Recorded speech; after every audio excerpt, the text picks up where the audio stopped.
Hi everyone, so my name's Kirsty and I am the Crafty Sewing Co. I started crocheting about 10 years ago and I just love it, and I have now diversified into other crafts that I also love. So I do wreath making, I do needle punching, I do kids arts and craft classes, and I wanted to come on here and share with you a really easy simple tutorial to make these beautiful little pumpkins. So you can use twigs, as you can see, or you can make them big or small, whatever you want. It's a really versatile pattern. It's a really easy, simple pattern. And all you need is a crochet hook. I do recommend a 6mm crochet hook, a needle to sew in your ends with, and the yarn of your choice. And I also recommend a chunky yarn.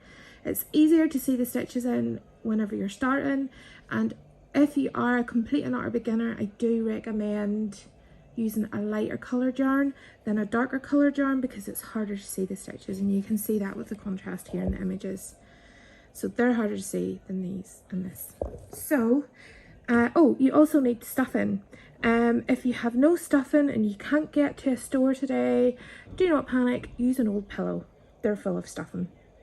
Or scrap bits lying about the house, whatever you want, you can stuff your pumpkin with. Stuffing is good because it's soft and moldable, more so than some fabric. Okay, so we are going to start off, as I say, this is really simple, easy to follow, and we're going to create our little pumpkin. Now this is what you're actually going to be making. It's a rectangle, and then I will show you how to bring it all together. So as I say, get your yarn of choice, and oh, where is my end gone?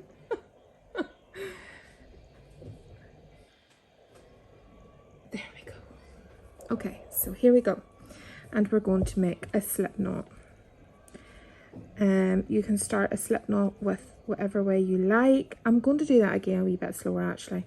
So how I create my slip knots are, I drape it over my finger, I pull it towards my hand, I bring it back up and over so that you're creating an X here.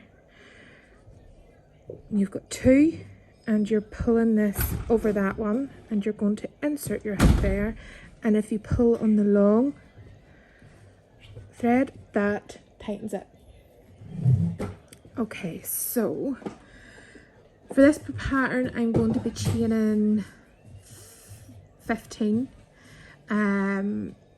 As I say, you can make them whatever size you want. You can chain 10 and do the height 15. You can chain 15 and make the height 20. There's no hard and fast rules here. So yeah, let's get going. So we're going to chain 15. And how we chain 15 is, we are going to yarn over, pull through.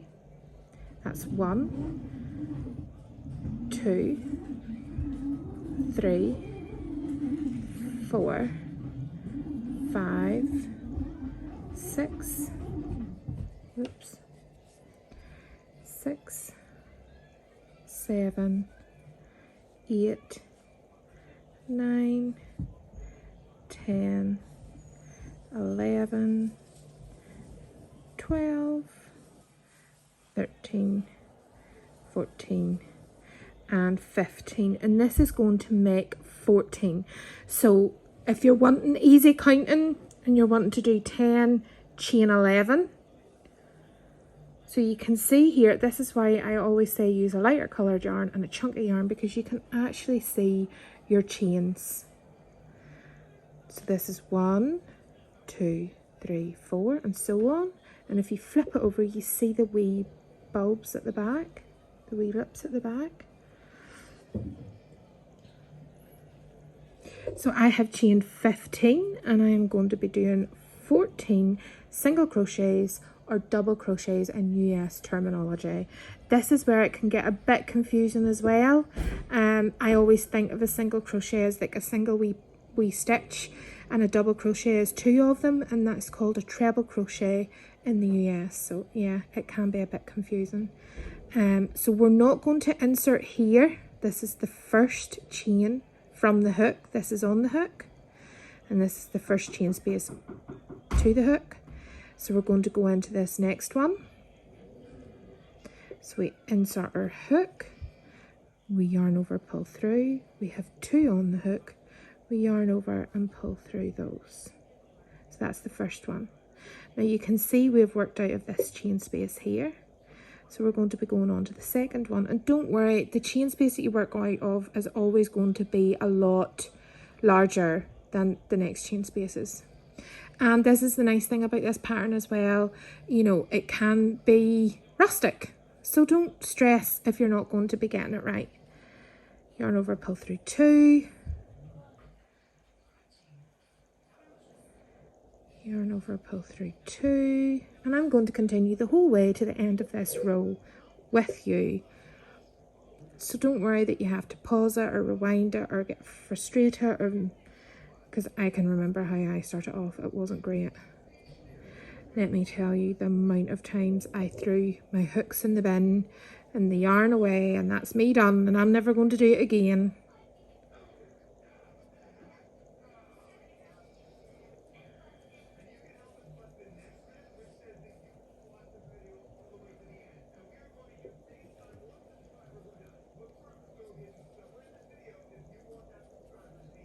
You can hear my kids in the background. I apologise, I live in a very small house. And my children are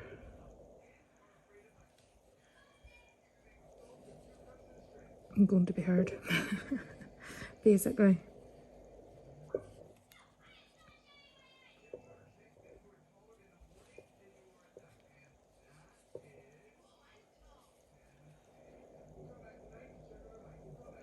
Do you know the best about it is too? I don't actually think they're in that room. I think they're outside because it's a beautiful day outside.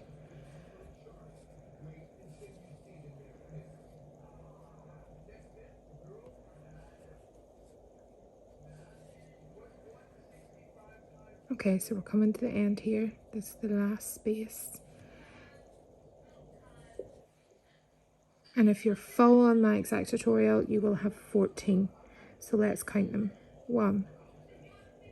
Can you see what I'm counting here? Can you see each individual little? Maybe sometimes if you turn it over, it's easier to count it. So this is 1, 2, 3, 4, 5, 6, 7, 8, 9, 10, 11, 12, 13, and 14. So for this pattern, we are going to chain. Now do not panic if you are at the end of the row and you've forgotten if you've chained or not.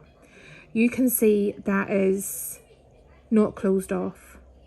You can see them 2 strands of yarn there, and they are movable. Whenever you chain, you lock that off and you don't have the 2 strands. Can you see the difference there? So what we're going to do is we're going to flip our work. In this pattern, we are going to be working backwards and forwards, flipping the work.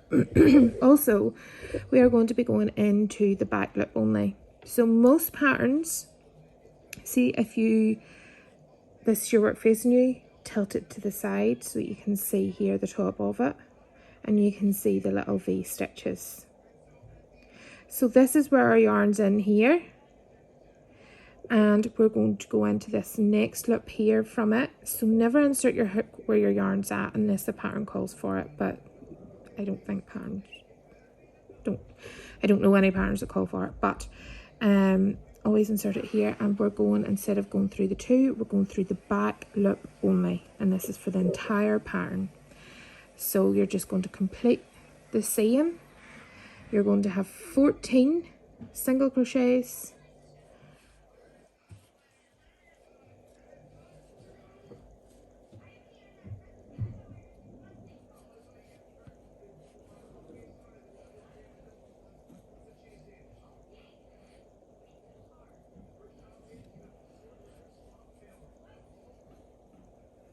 and you're going to continue this the whole way to the end of this row. Now, for beginners who is working on this crochet pattern, please do allow yourself a good 2 to 3 hours. Chances are you won't need it, but there's no point of starting something, being unrealistic about the time, needing to dash out of the house in half an hour's time and trying to come back and pick it up.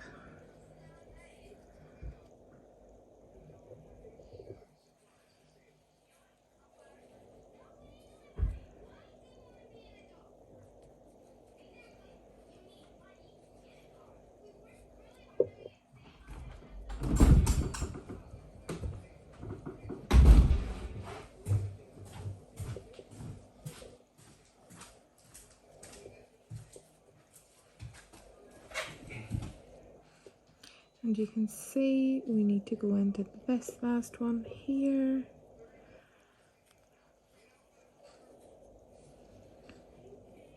Okay, so I recommend pausing the video here now and coming back whenever you have completed however many rows you're happy with. Again, this is what you're going to be trying to resemble a rectangle, if you can see that. So it's going to be a rectangle. So whenever you're done, come back and I will show you how to finish it. Hello and welcome back. So now that you have finished your rows to whatever size you want your rectangle to be, we're going to start bringing the pumpkin together. And how we do that is we're going to slip stitch the whole way up the sides here. We want to join our stitches as best as possible. So align everything up. Oops. Doesn't have to be perfect, so don't panic. So we're going to be inserting in here to the first and in there. And to slip stitch, we simply bring up the loops on the hook, and instead of yarning over and pulling through, we're just going to pull that straight through, like so. And then we're going to insert again and bring that straight through.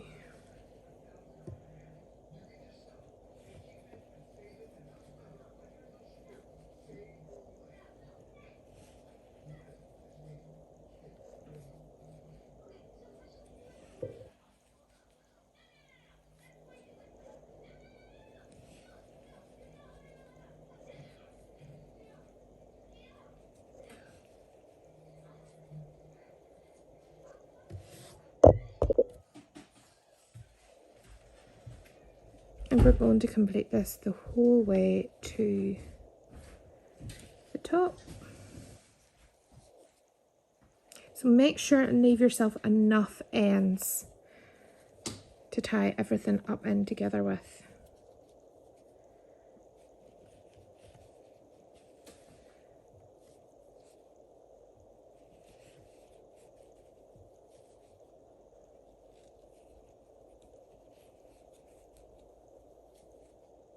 And I always just go right in at the top as well.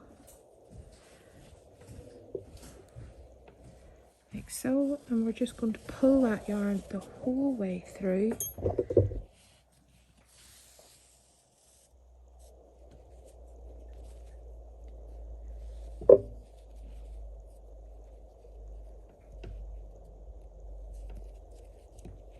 I've left a really long end and it's all tangled up here.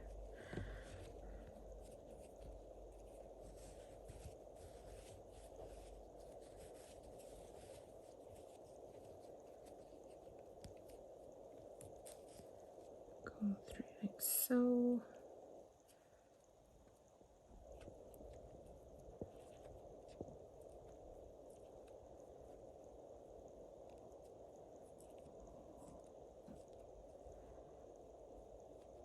Bear with me to get this knot out.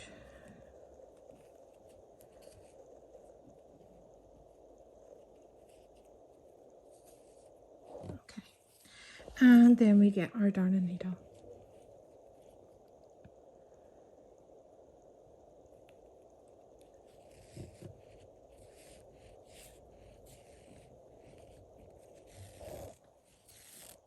Really don't have to leave it as long as I did.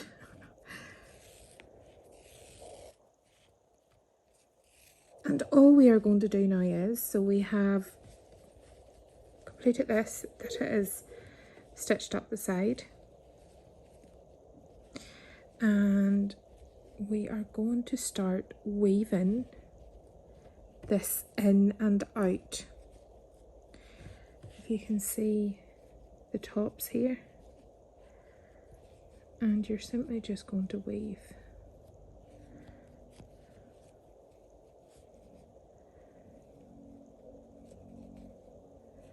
In and out. Doesn't have to be perfect.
And you can see how now we pull on this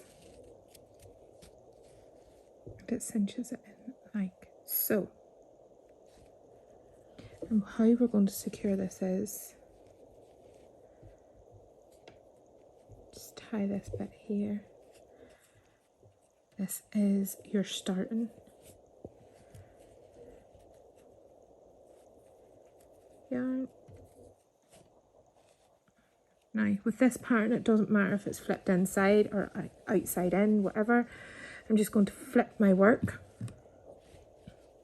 That is going to, before I actually do that, I'm just going to weave this up to the top.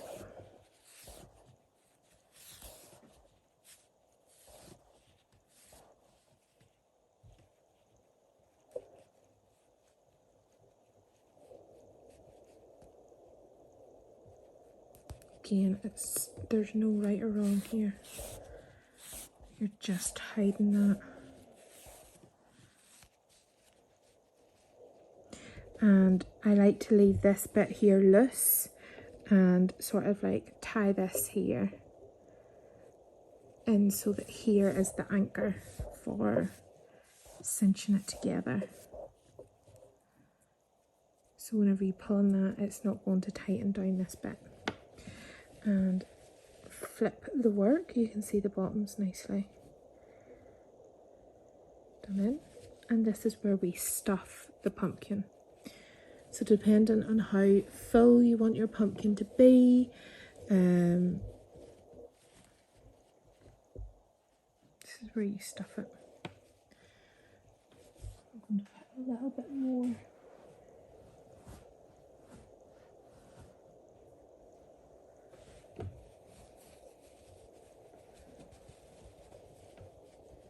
And you can play about with it and how you want your pumpkin to sit.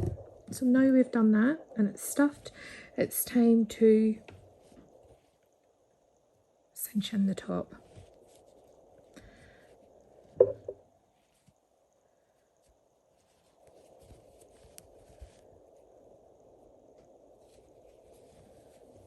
Where did I put that? Always make sure your yarn's coming out of this side. There we go. So we're starting off this side and we're going to be doing the exact same and weaving in and out.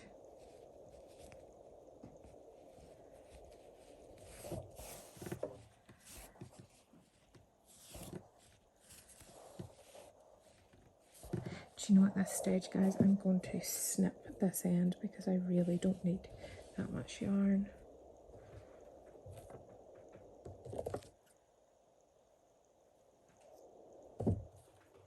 always leave it to the last, just work with it until you, because there's nothing worse than you having too little to finish your project. So we have came out that side, so we're going in and out.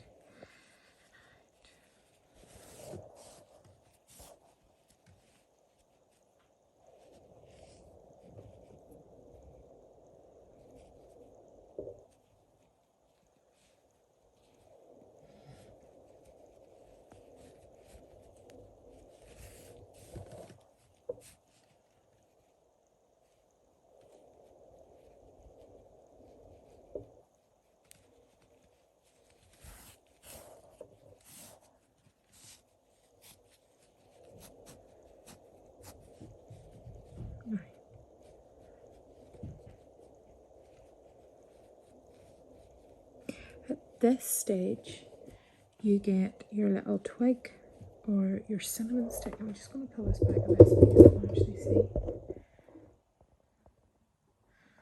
You can flatten it down, make it rounder, whatever suits you.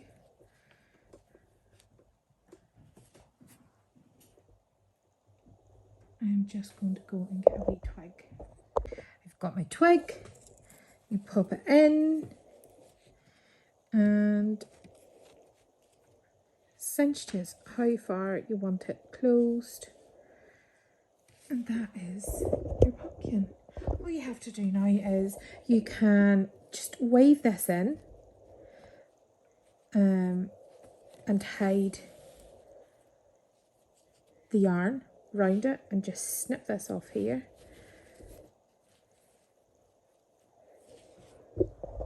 And you can see your lovely little easy made rustic pumpkin. Again, just mould it, shape it to whatever way you want it. Another thing you can actually do is, if you notice this pumpkin, you can get the same coloured yarn and run it up and in. And how I mean to do that is, so we have finished it here, we can run it down this seam here, feed it in through and pull it in, feed it up in through there and pull it in nice and tight. And what's that going to do? That is going to create more of that pumpkin shape.